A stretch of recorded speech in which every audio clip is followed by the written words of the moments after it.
Hey, what's going on? Seems like there could be some difficult words here for the Polish article, so let's go over them together. There are 19, so they can be pretty confusing.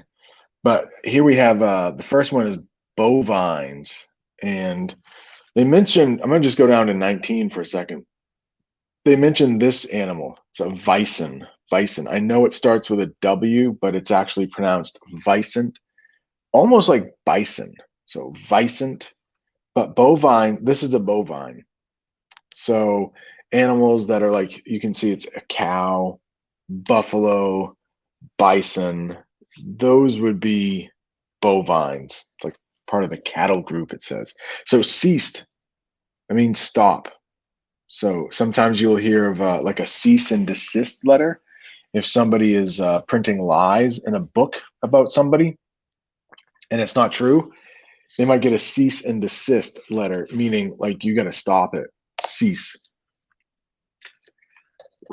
Let's talk about another word out of order, which is endangered. So, endangered animals are in danger of becoming extinct.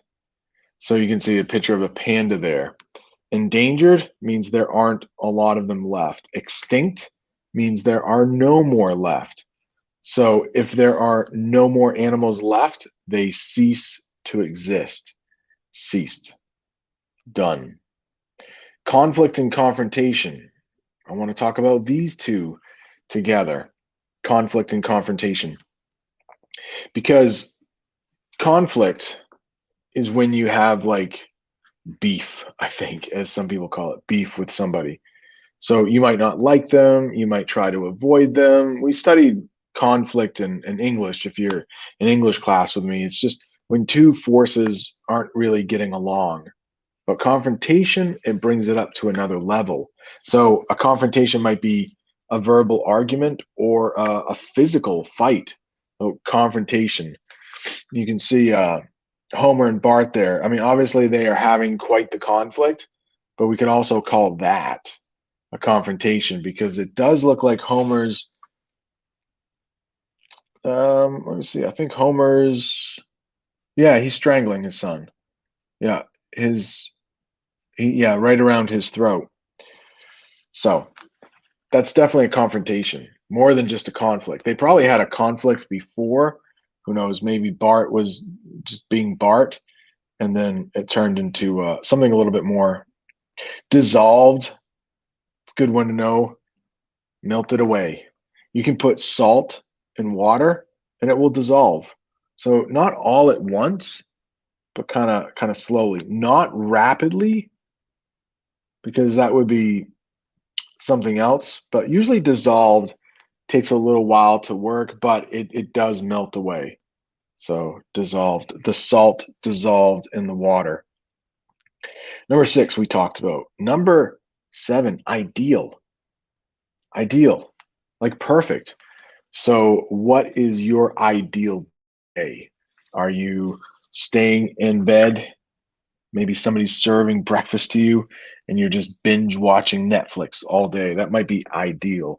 What is your ideal movie? What's like the perfect movie that you want to watch? Or your perfect TV show? What's the perfect TikTok if that's what you watch? Ideal. Perfect. Majority, it's more than 50%. So even like 51% is a majority. That's more than half. So even 50.1%, I guess would be as long as it's more than half of the group. So right now with the coronavirus and the vaccine, I mean, we don't have the majority of Americans fully vaccinated yet. I think it's like 27% or something like that as I'm filming today. So no, we have the minor. It's a minority of the people, smaller, less than 50%, minority of the people. But we don't usually say that about like vaccines. We just say less than 50%. But the majority of Americans have not been vaccinated yet. Occupation is the next one. You might hear this as like the job, like my occupation is I'm a teacher. but occupation can also mean to take over. So in the article, they talk about how Germany occupied Poland. So Poland was under the occupation of Germany for a little while, and then also the Soviet Union. Rapidly, we kind of talked about, it's just another way to say quickly.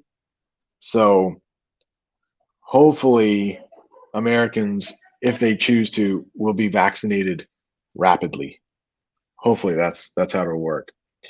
Reintroduced. Reintroduced. So let's talk about people here. Maybe you were introduced to someone like, oh, hey, this is so and so. But then a couple weeks go by and you kind of forget them. So you may have to be reintroduced to them. So, oh, hey, forgot your name, but oh, yeah, hey, reintroduced. But in the article, they talk about how animals can be reintroduced. So if they were extinct and then cloned, like in the article we have about ferrets in ELA class, if you're in ELA class, or if they were endangered and there weren't many of them left, maybe, biologists or zoologists took those animals into captivity, bred them, and then reintroduced them into the habitat. Talk about habitat in a minute. Habitat where those animals live. Restored. That means brought back to life. Restored. So you can see this old kitchen. It was looking nasty. So then they made it look like it did before. And they restored it. Restored. You can have an old chair restored. Maybe your grandmother gave you a chair and it's old and kind of dusty, maybe missing a few parts, but you want to make it look brand new. You could have it restored. Reversed. I don't know if this is that hard. Think about a car going forward, put in reverse, it just goes backwards. Rolling and snow-capped. Let's talk about these two at the same time. Snow-capped mountains. They have a peak to them. Rolling hills. You'll hear that in the article. There are no like peaks to them. There are no like, it's just kind of more rolling like that. Striking is the next one. Oh, snow-capped. Sorry. Top of the mountain. It has snow on it.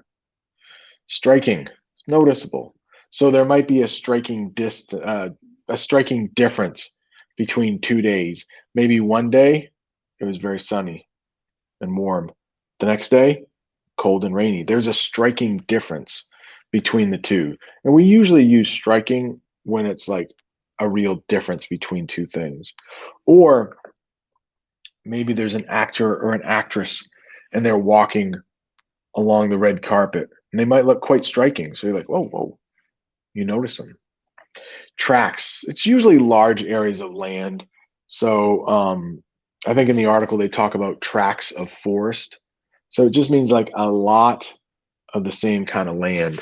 So maybe somebody wants to build a house, they might buy a huge tract of land. Upheaval. It's a violent disturbance. It can be physical like this, where you see maybe like there was an earthquake that came through and caused a lot of upheaval in the area. But maybe someone has experienced like the divorce of their parents. So it's like their life was in upheaval. Like it's just like a big change and you have to adjust to it. So upheaval. A lot of times we talk about people having upheaval in their lives. Is that it? That's all of them? I think we did. Talked about all of them. So as always, if you have any questions about any of these, let me know in class, email, leave a comment in the YouTube section.